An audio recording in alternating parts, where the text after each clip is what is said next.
Former President Trump found guilty on all 34 felony charges in his historic hush money trial. His political fallout just months before the presidential election, and now we're hearing reaction from the courtroom to the White House. 7's Joe Rotes is live inside of Trump Tower there, where we are expecting to hear from the former president pretty soon, Joe.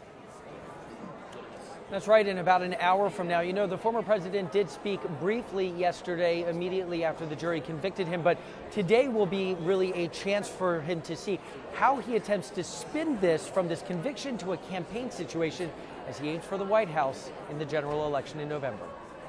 This was a disgrace.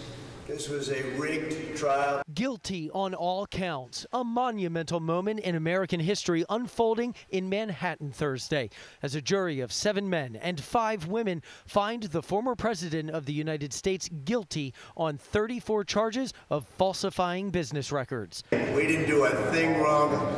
I'm a very innocent man.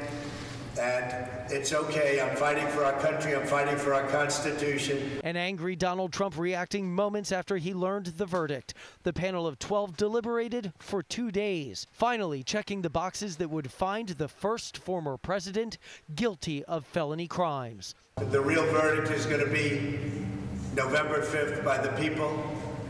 And they know what happened here, and everybody knows what happened here. Trump immediately leaving the courthouse and heading back to his home in New York City. First and foremost, I want to thank the jury. Back at the court, the only voice that matters is the voice of the jury, and the jury has spoken.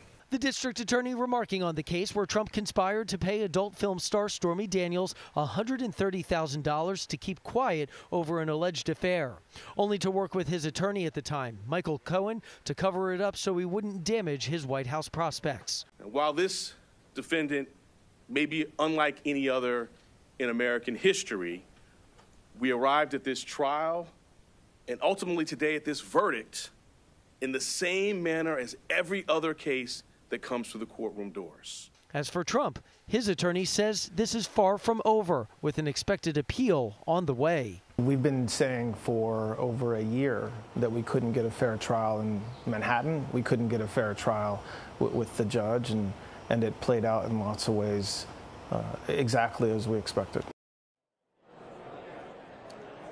And after that verdict came down yesterday, the White House essentially saying that no one is above the law, and the only way to beat former President Donald Trump is at the ballot box in November. Donald Trump will be back in court on July 11th. That is when he is scheduled to be sentenced. Rather, it remains unclear exactly what he is going to be discussing here today, but you can be sure he will hit that usual refrain that he is innocent and this has all been rigged when he takes the microphone at 11 o'clock.